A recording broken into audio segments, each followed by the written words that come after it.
Comparison of properties of solids, liquids, and gases. Solids have definite shape and definite volume. Solids maintain their shape regardless of the container they are in. Solids का एक definite shape होता है और definite volume होती है. Solids को हम किसी भी container में रखेंगे वो अपना shape change नहीं करते हैं. Liquids have definite volume but no definite shape. Liquids take the shape of their container. Liquids की volume fixed होती है लेकिन उनका shape fixed नहीं होता है. Liquids को जिस container में रखा जाए liquids उसी का shape ले लेते हैं. Gases have neither definite shape nor definite volume. Gases expand to fill the entire volume of their container. Gases की ना तो कोई definite shape होता है और ना ही definite volume होती है.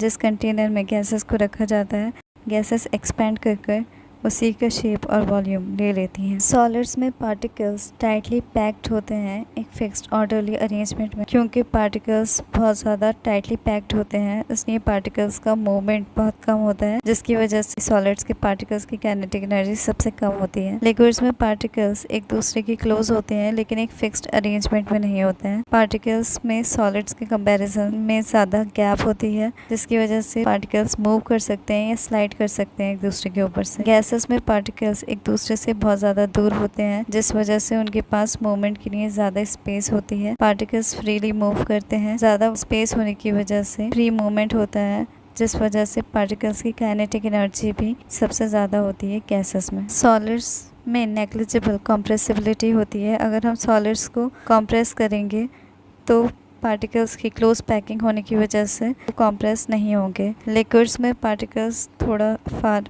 होते हैं एज कम्पेयर टू सॉलिड्स इसलिए लिक्विड स्लाइटली कंप्रेसिबल होते हैं. लेकिन गैसेस में पार्टिकल्स बहुत ज़्यादा दूर होते हैं एक दूसरे से इसलिए गैसेस हाईली कंप्रेसिबल होती हैं. Density means mass per unit volume. Solids की हाईएस्ट डेंसिटी होती है. लिक्विड्स की डेंसिटी सॉलिड्स से कम होती है लेकिन गैसेस से ज़्यादा होती है और गैसेस की डेंसिटी सबसे कम होती है. सॉलिड्स में पार्टिकल्स के बीच में इंटरमॉलिक्यूलर फोर्स ऑफ अट्रैक्शन बहुत स्ट्रॉन्ग होता है जिस वजह से पार्टिकल्स एक जगह पर रहते हैं.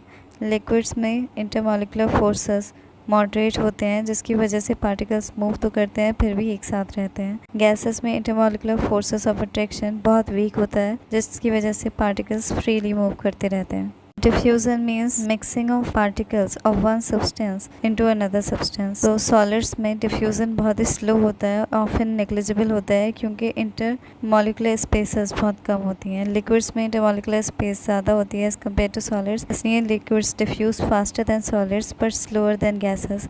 गैसेस में इंटरमॉलिकुलर स्पेस ज़्यादा होने की वजह से पार्टिकल्स एक दूसरे में बहुत रैपिडली डिफ्यूज़ करते हैं. सॉलिड्स के पार्टिकल्स का एनर्जी लेवल सबसे कम है क्योंकि पार्टिकल्स का मूवमेंट नहीं है इसलिए उनका एनर्जी लेवल कम है. लिक्विड्स के पार्टिकल्स का मॉडरेट एनर्जी लेवल है और गैसेस के पार्टिकल्स का मूवमेंट ज़्यादा है इसलिए उनका एनर्जी लेवल सबसे ज़्यादा है. सॉलिड्स के एग्जांपल्स हैं आइस, वुड, आयरन.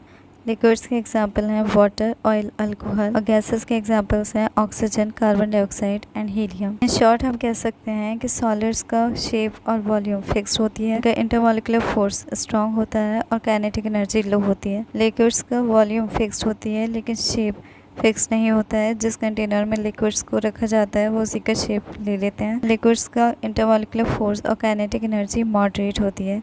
गैसेस का शेप और वॉल्यूम दोनों ही फिक्स नहीं होते हैं. गैसेस में इंटरमॉलिकुलर फोर्सेस बहुत वीक होते हैं. गैसेस की काइनेटिक एनर्जी हाई होती है जिस वजह से गैस एक्सपेंड भी कर सकती हैं और कॉम्प्रेस भी हो सकती हैं.